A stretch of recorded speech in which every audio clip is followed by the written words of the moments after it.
Bienvenido a Estudio 7, texto, idioma y mensaje en 7 palabras, texto, idioma y mensaje en solo 7 minutos.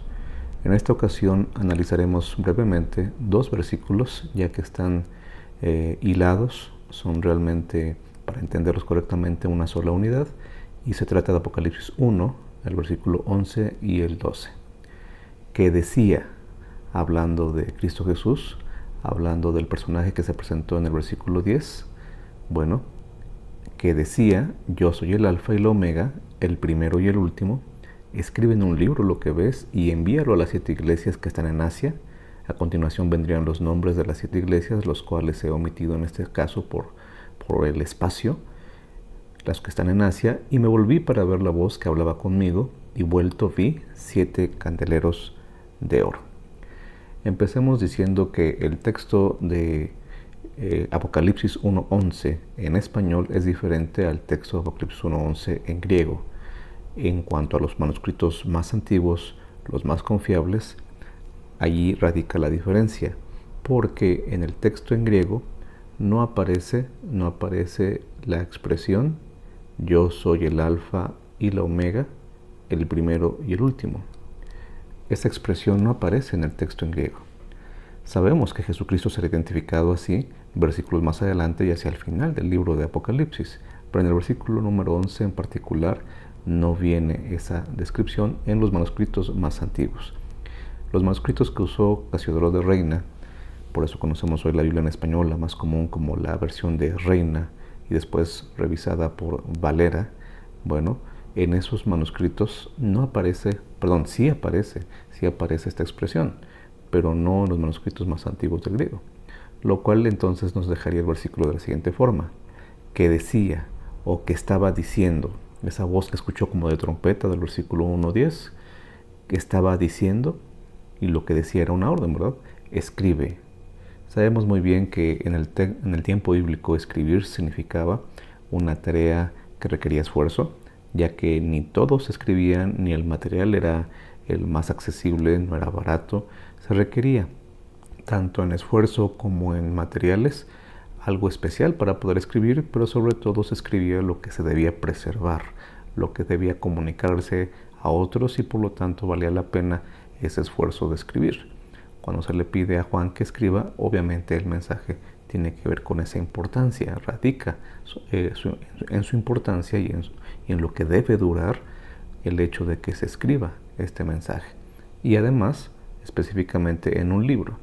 Sabemos que en otras ocasiones en el Apocalipsis se volverá a usar la palabra libro. En este caso es un libro en donde se le pide a Juan que escriba lo que ve, lo que ve. En el texto griego, ver está en tiempo presente, al igual que en español, pero recuerda lo que hemos estado recalcando en cuanto al uso del presente en el idioma del Nuevo Testamento. Lo que estás mirando, una acción continua. Escribe en un libro lo que estás mirando. La pregunta es, ¿qué estaba mirando? ¿Qué es lo que estaba mirando? Acababa de escuchar en el Espíritu, en el día del Señor, una voz como de trompeta. Juan estaba mirando una trompeta y de alguna forma, es decir, una voz. Sé que suena raro, pero eso es lo que tendríamos que concluir en este momento. Lo que estaba mirando era una voz. Se había escuchado también, Juan había escuchado que Jesús va a venir y todo ojo le verá. Había escuchado la presentación del Padre, del Hijo, que el mensaje viene también del Espíritu Santo. Pero en sí, ¿qué es lo que estaba mirando? Bueno, lo que estaba mirando no solamente tenía que escribirlo, sino también enviarlo a las 7 iglesias. Sabemos que el 7 va a ser un número que se va a usar muchísimo en todo el libro de Apocalipsis, y las 7 iglesias, por supuesto, no eran las únicas que estaban en Asia, pero aquí se escogen 7 en particular, estas iglesias que empiezan con Éfeso y terminan con la Odisea. Y aquí entonces el versículo 12, y me volví. Esta es la única vez que el apóstol Juan registra que él se vuelve, es decir, voltea para ver la voz que hablaba conmigo. A eso nos referíamos, ¿verdad? Cuando Juan vuelve a usar el verbo ver, lo utiliza para decir que él está viendo una voz. Es decir, volteó para ver quién era el que hablaba y qué más podía registrar de lo que estaba sucediendo.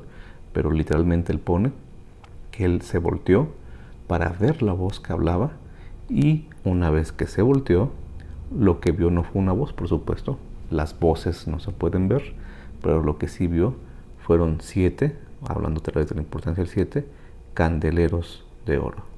7 candeleros de oro.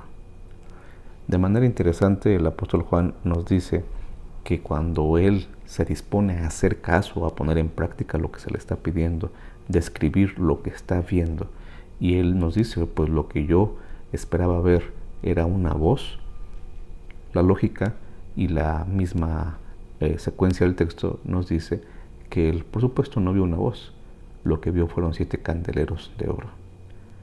¿A dónde vemos cuando Jesús está hablando? ¿A dónde volteó Juan? Que cuando intentó ver una voz, lo que vio fueron 7 candeleros de oro. Ya el siguiente versículo, el versículo 13, nos dirá qué implica ver 7 candeleros de oro, quiénes son los candeleros de oro.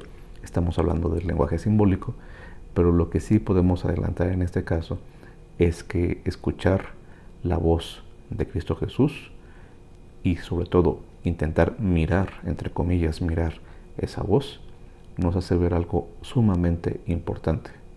El hecho de que lo que volteamos a ver sea oro, que cuando volteemos a ver lo que encontremos sea oro, significa que vale mucho la pena entonces hacer caso a la invitación de escribir lo que se está viendo.